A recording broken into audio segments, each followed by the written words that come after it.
Hey everybody, welcome to Cultured. It's your homegirl, it's your host, Bromley. So we're going to continue that conversation regarding gender roles with Felipe and Lola today. And this is going to be the final part of that topic. So I can't wait for you guys to hear it. So stay tuned. Let's get to it.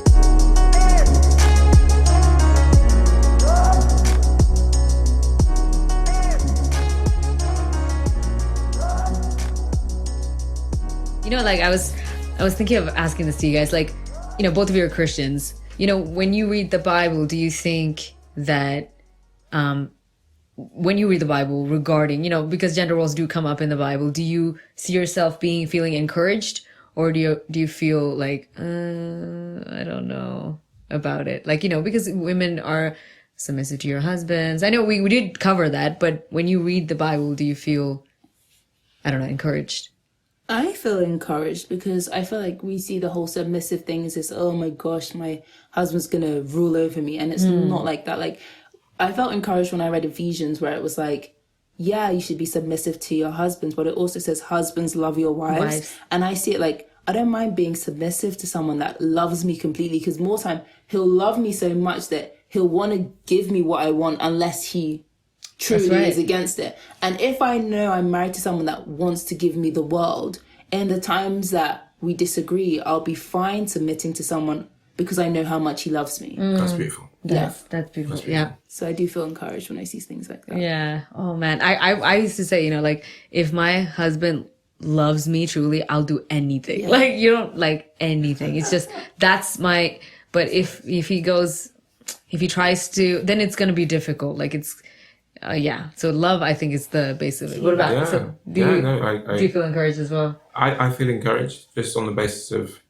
I think it's just two scriptures. I find we love to overcomplicate so many things. Love the neighbor and do unto others are two very simple scriptures that if we all learn, our relationships would be so much easier. That's amazing. Yeah. Like I haven't heard that, because that is not necessarily in the chapters that are talking about marriages, but it's just the most basic thing. Just love. If you know what Jesus teaches and what love is, what everything stems from, then everything else is. You do it like Jesus did. Goes. Yeah. I want to ask you one more question, and then but like, if there is something that you can change about either gender's roles, what would it be? For me, like, I feel like the way society's going, we're kind of already changing the definition of gender roles anyway. Because women typically might cook at home, but chefs, the profession of being a chef is a very male-dominated industry.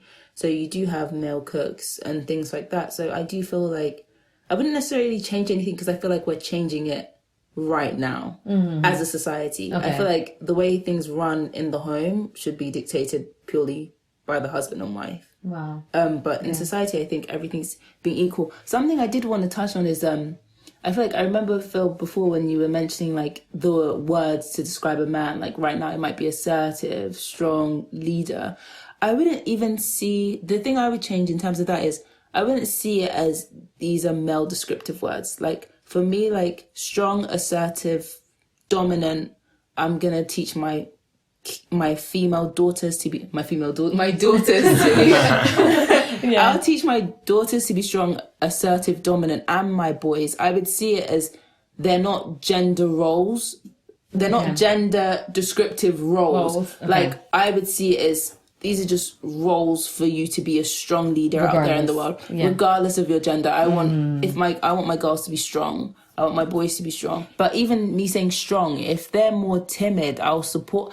I don't see any descriptive word to be assigned to a gender. To me, it's all words are all fluid. If they're timid, they're timid. Like they might have strength in other ways. Like they might be strong in writing. Like I'm just gonna, whatever I see their strengths to be, I'm gonna praise them for it. I'm not gonna put it to a gender. Like if I see my daughter being more strong and independent, my boy being more timid, be like, oh no, let me try and be I'm like just gonna her support whatever they are. I'm gonna support, love them, and wouldn't you say that? Okay, so if your partner right now decides to wear hair extensions and fake nails and makeup and remains in this, how would you describe, submissive, Okay, yeah, I can get to it. Personality, right? Yeah. Say, for example, I'm giving you a scenario, Yeah. right? Would you or would you not be more attracted to him? Would you be more attractive or would you be less attractive? If you had like fake nails. Fake nails, Yeah. makeup, No, hair like, extensions. I feel like that's going into a whole different I thing. think that- I wouldn't support that, no. And but why? he wouldn't do that. But why? Because putting on makeup, the things that define in today's day and age, Right. I think aren't really biblical.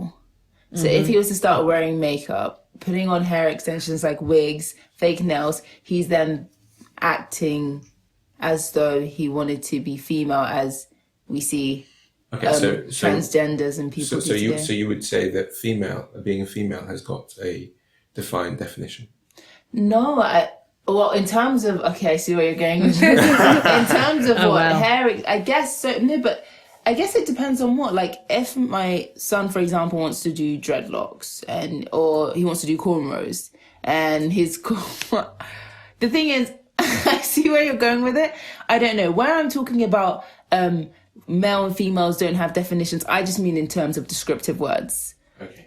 I don't mean because I feel like when you talk about dressing, you're going in a different direction. Yeah. I'm just more talking about words, how women might not want to be defined as strong and aggressive because it might have a negative connotation. I don't think that, whereas if a man is strong, it's more admired. I don't think that descriptive words should be assigned to any gender. I think you should appreciate your child for your child's characteristics, regardless of their gender, and praise them for it, which is why I meant if my son was timid, I'll praise him for it and find where his strengths are. He might be amazing at computer software. I would use smart, intelligent. Do you know what I mean? I just would describe them for what they are in that sense. Felipe? For me, I would say that what I change in society is something that I don't believe we've got quite of yet, and that's equality. Some would call this feminism.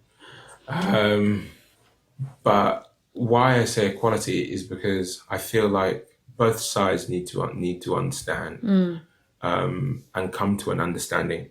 That's not to say that we haven't come to an understanding or we don't understand, but rather to understand both perspectives, both male and female, needs to be had by society, and I don't think it's being had.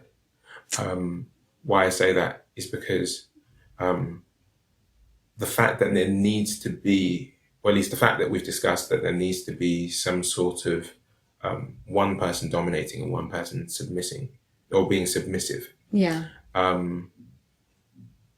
That's something that I personally won't want to continue into even my children. I'll teach my girls that I'll teach them how to be a strong, independent woman, but not independent of a partner. Because I think in today's society, we're teaching women that they can do things alone. They don't need no man. And this kind of mentality, this kind of mentality is something that I think today's society is running so far toward that it is further skewing what the definition of a man is. I disagree. I'm sorry, I couldn't control. I completely disagree with teaching. I think, because you said she should be independent, but not independent of a partner, right? I said she should be independent, but know the value of another of a partner. Okay, I can appreciate that. Yeah, like Okay. for me, I have to agree with, like, I stand by what I feel like it's becoming into that, like, this is like we're just three people here and this is our opinion. So Yeah, it's of course, not like, oh yeah, this is how it should be or anything like that. But It's just that I think even in like a lot of girls' mind, like, you know, why do I need a man? You know, that's the question that girls are putting up. It's just that it's... But that's good. I think, no, I actually appreciate, I feel like all women should be raised to be independent of a man. She can appreciate the value of a man, and it's and I feel like it should be like that until you get married. And the reason I say that, wait, let me just say the reason I say that is because I really don't like the whole, don't be too independent. Why do you need a man? You don't need a man unless you're wanting to get married, because where we place so much value on man, anytime, like when men leave women, you see the devastating, depressing effects it has on a woman, and she feels like her whole identity is tied to a man. Oh, I agree. For example, when my dad went to Nigeria, if my mum had that whole, I can't live without a man, I wouldn't be here in med school today. So you have to, I see it as girls, we have to protect ourselves. You have to be strong. You have to be independent. No, you don't need a man. You want one. And when you want one, and when you realize you want one, you put less pressure on yourself to find a man, because women settle because they feel like they need a man, when there should be less value as a man. And I think the only point in which you put value on that man is when you say, I do. Wow. And even then, you should still remain independent. You should still know your worth, still know your value, that if anything happens, anything goes wrong, and the man leaves the home, you are strong enough to be able to continue without. That's interesting. You hope that's not the case.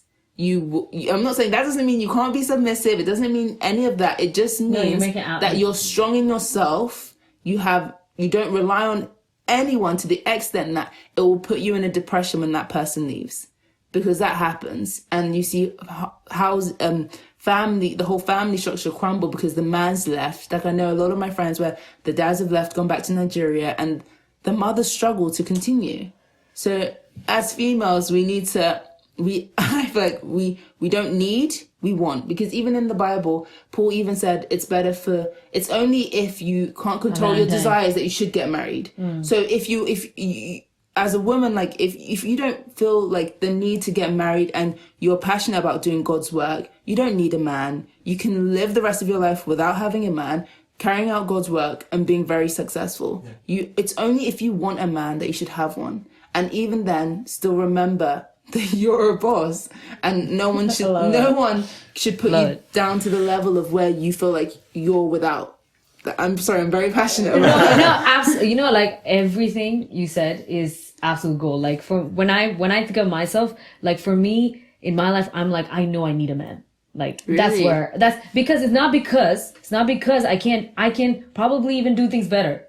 Not because of that, but I feel for the long run, for my like things I want to achieve in my life, I definitely see myself with someone, and I feel is that because you want kids? No, I for myself, like really, yeah, I do, and that's again like how does that work though? How does that work, meaning? Like, because you're saying you said you're very type A, so I imagine you can be very dominant, but you also said I need a man. So I'm assuming, like, is it because you want to show the world like what a good Christian relationship looks like the family structure? Like, what would be your reason for needing a man? Like, that's why I asked if it's kids. It's not kids, because I've thought about it and I don't really know exactly like how that, because it's either this or that. You're like, oh, you're dominant, you know, then you're independent. You don't need a man unless, you know, you like you. But for me, I know I'm all these things. And I wouldn't say like I'm too dominant or anything. It's just that I know I'm capable of making decisions on my own. Yeah. Like, I know that. Yeah. But regardless of that, I know for a fact that, like, even in my relationship with what I want to pursue with God and everything, like, I see us going so far if I have someone by my side. And I feel like I've heard this, someone say this thing, like, you know, if you want to go fast, do it alone. But if you want to go far, do it together, you know? And I really like that quote, you know, people don't have to agree with it, but like, I absolutely, I know personally that I need, but it doesn't, see, again, like I'm not expecting anyone to agree with it. It's just who I am. Like, it's just, I know for a fact. You need or you want? I need. that's interesting. I think to piggyback off of both of your statements, I think for me personally, I think we should replace the word man or woman with partner, because partnership is something for me that can be intergender. It could be within your own gender, and I find, and maybe you might, this is a completely different topic as a whole, but I find women who, and this might be against you, Lola, but women who find themselves more assertive and more passionate about not needing someone to rely on and things like this, are similar or on the same level as women who don't support other women in doing so. How? But the reason why I say that is because they're so far in trying to be better that not only do they not understand partnership, because again, if you're saying that I can be the best independent of a man, you're saying that I don't care whether it's a man or a woman. Partnership, doesn't matter. I can be the best. But what I'm trying to say is partnership is necessary. God brings us into partnership through him and through ourselves. And so what we should do on the back of that is partner up with each other, understand what value each other brings through love, through loving their neighbor, through treating others as you want to be treated, but also understand that you yourself, and having the confidence, I think, like Bromley said, whereby she knows in herself that she's good enough. She knows in herself that she knows what she wants. And that's not saying that you don't know what you want, or not that you're not good enough, but rather that because she's so set, her mind is so set on like a specific outcome, a world filled with people who are set on a specific outcome, no matter who they are, is a better world, because again, they also understand partnership.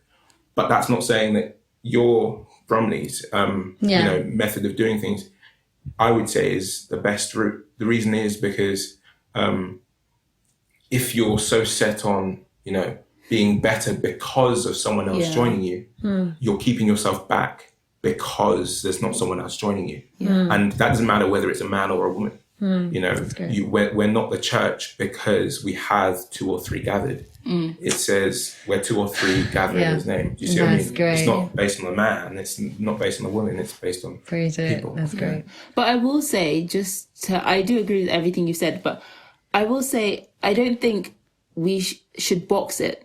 Like, I feel like you could say, because you're so set, but it's like, you can be set that you don't need and still be submissive. It's all about mindset, because it's like, you hear me talk so passionately, but in my relationship, if there's a situation where, okay, my partner said, this is this, I will respect it. So I feel like you can be very independent and very strong, but that doesn't mean you're difficult to work with. I agree.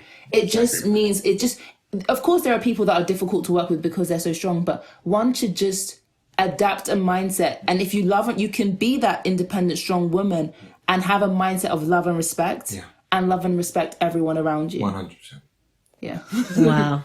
You know what? We'll sort this topic out after we're done. We'll just get into a fist fight or something. In the end, just I appreciate everyone's opinions. Like, I've really grown and learned from it, for sure. Yeah, Totally. Like, I'm listening to you guys, and like every single thing, like you drop a point and then Philip drops a point. Like, it's so good. Like, I feel like in more or less, it's like we're supporting each other. And exactly. like, 100%. yeah. What So it's all like, about. that was amazing. The main thing's love and respect. And I feel like everything will work. That's where it stems from, So so good. Yeah, you guys, are you guys gonna go back home and then just like think about like, I should have said that, or like, we always do that. I feel like I'm definitely gonna reflect on the things. Yes, me too. Yeah. So we're gonna wrap it up with that, guys. Thank you, guys. Thank you, Philippe. Thank you, Lola, for joining us. Thank you. And thank you guys for listening. So like I always say, stay healthy, wash your hands, and do Zumba. Stay blessed, and I will speak to you guys soon. Bye-bye, you guys. Bye.